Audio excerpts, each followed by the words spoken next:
रेत के बीच 4500 साल पुरानी एक ऐसी स्ट्रक्चर खड़ी है जिसे देखकर दुनिया आज भी हैरान है। ये है इजिप्शियन पिरामिड्स, एक ऐसी क्रिएशन जिसके कंस्ट्रक्शन का मैथ, साइंस, एस्ट्रोनॉमी सब इतने परफेक्ट हैं कि मॉडर्न इंजीनियर्स आज भी कंफ्यूज हो जाते हैं। आज हम सारे फैक्ट्स, सारी थ्योरीज और सारे सीक्रेट्स एक ही वीडियो में रिवील करने वाले हैं, बिना कुछ छुपाए।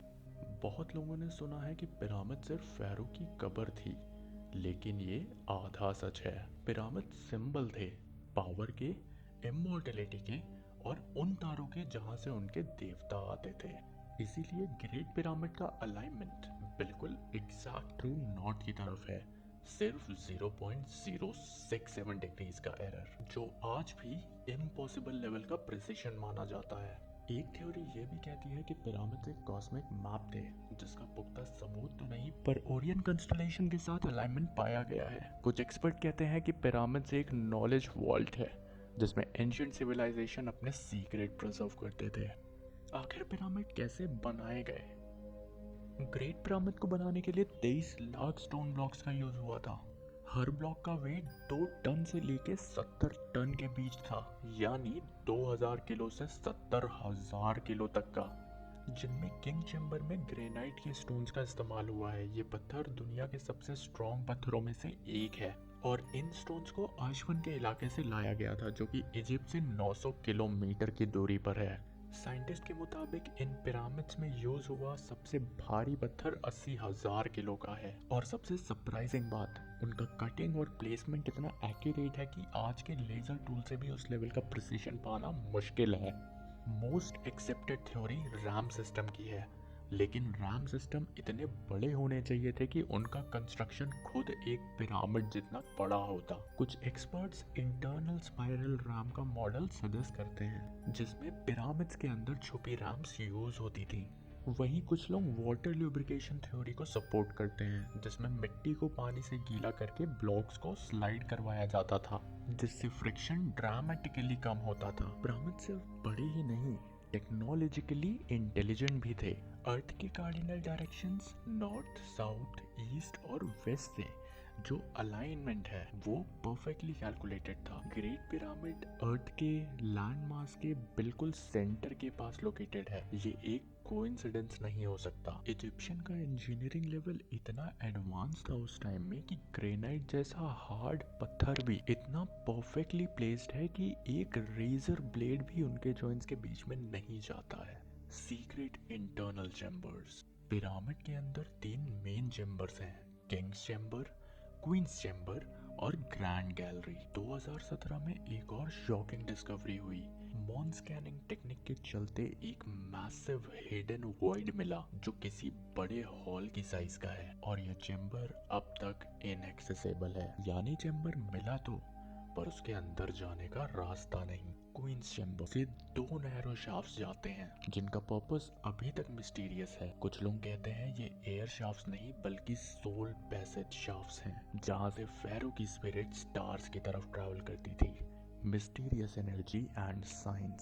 साइंटिस्ट ने थर्मल स्कैन से पिरामिड के कॉर्नर्स पे हीट एनॉमलीज डिटेक्ट की हैं, जैसे अंदर कोई हिडन मैकेनिज्म हो। ग्रेनाइट का एक प्रॉपर्टी होता है पाइजो इलेक्ट्रिक इफेक्ट, जिस पर अगर प्रेशर पड़ता है तो माइक्रो इलेक्ट्रिसिटी जनरेट होती है। कुछ रिसर्चर्स कहते हैं कि पिरामिड एक एंशिएंट एनर्जी डिवाइस हो सकता है, एक ऐसी पॉसिबिलिटी जिसे अभी तक टेस्ट ही नहीं किया गया। कुछ थ्योरीज ये भी कहती हैं कि पिरामिड स्ट्रक्चर इलेक्ट्रोमैग्नेटिक वेव्स को कंसंट्रेट करता है, जिससे एक low level energy field create होता है। Mummy and the curse.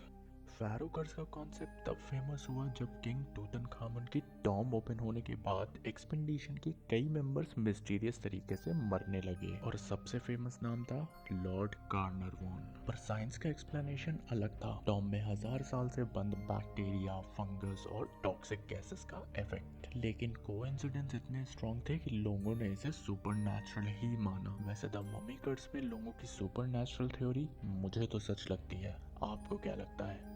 Comment में बताओ। Alien theories. कुछ लोग कहते हैं कि पिरामिड्स एलियन ने बनाए। ये बात डॉक्यूमेंट्री स्टाइल में ड्रामेटिक लगती है, पर एक्चुअल एविडेंस अब तक नहीं मिला है। हाँ, ये बात सच है कि पिरामिड्स में मैथमेटिकल कांस्टेंट्स जैसे पाई और गोल्डन रेशियो यूज हुए हैं, और ये चीज रियल में सरप्राइजिंग है क्योंकि इतना एडवांस मैथ ऑफिशियली उस जमाने में एग्जिस्ट ही नहीं करता था। लेकिन आर्कियोलॉजिस्ट के पास एक बात का सबूत है, उन्हें वहाँ वर्कर्स, विलेजेस और टूल्स, साथ ही साथ कार्विंग मेथड्स मिल चुके हैं। इसलिए एक्सपर्ट का ओपिनियन क्लियर है कि पिरामिड्स ह्यूमन ने ही बनाए हैं, लेकिन एक्स्ट्रा ऑर्डिनरी नॉलेज के साथ modern discoveries, recent muon scan, laser mapping और ड्रोन सर्वेज ने कुछ शॉकिंग फैक्ट्स रिवील किए हैं। कुछ टनल्स अब भी अनएक्सप्लोर्ड हैं। थर्मल स्कैन्स अब भी हीट सिग्नेचर शो कर रहे हैं जिनका एक्सप्लेनेशन अब तक नहीं मिल पाया है। कुछ जियोलॉजिस्ट कहते हैं कि स्पिंक्स और पिरामिड्स पर पानी के इरोजन के मार्क्स हैं जो उन्हें और भी पुराना बनाते हैं, तकरीबन 12,000 साल या उससे भी ज्यादा पुराना। बिगेस्ट अनसॉल्व्ड मिस्ट्रीज, पिरामिड्स के कुछ सवाल आज भी उलझे हुए हैं। परफेक्टली अलाइनमेंट कैसे और क्या रीजन है? क्यों 2 मिलियन ब्लॉक्स को इस एक्यूरेसी से प्लेस किया गया? कैपस्टोन क्या था? गोल्ड, कॉपर, सिल्वर या कुछ और? हिडन चेम्बर्स कितने और हो सकते हैं? क्या पिरामिड सिर्फ टॉम थे, एक जाइंट ऑब्जर्वेटरी थे, एक एनर्जी डिवाइस थे, या फिर एक एंशिएंट सिविलाइजेशन का नॉलेज वॉल्ट? इजिप्शियन पिरामिड्स, एक ऐसी कहानी जिसका कोई फाइनल चैप्टर अभी तक लिखा ही नहीं गया। हर डिस्कवरी के बाद एक नया क्वेश्चन सामने आ जाता है। शायद इसी वजह से पिरामिड्स दुनिया का सबसे बड़ा मिस्ट्री है, और जब तक ये मिस्ट्री सॉल्व नहीं होती, इंसान उन्हें देखकर एक ही सवाल पूछते रहेंगे, हमसे पहले दुनिया में क्या था? What's up guys, this is your mister matrix. अगर वीडियो अच्छी लगी हो और इन्फॉर्मेटिव लगी हो तो प्लीज़ से मेरे चैनल को सब्सक्राइब करिए और लाइक करिए।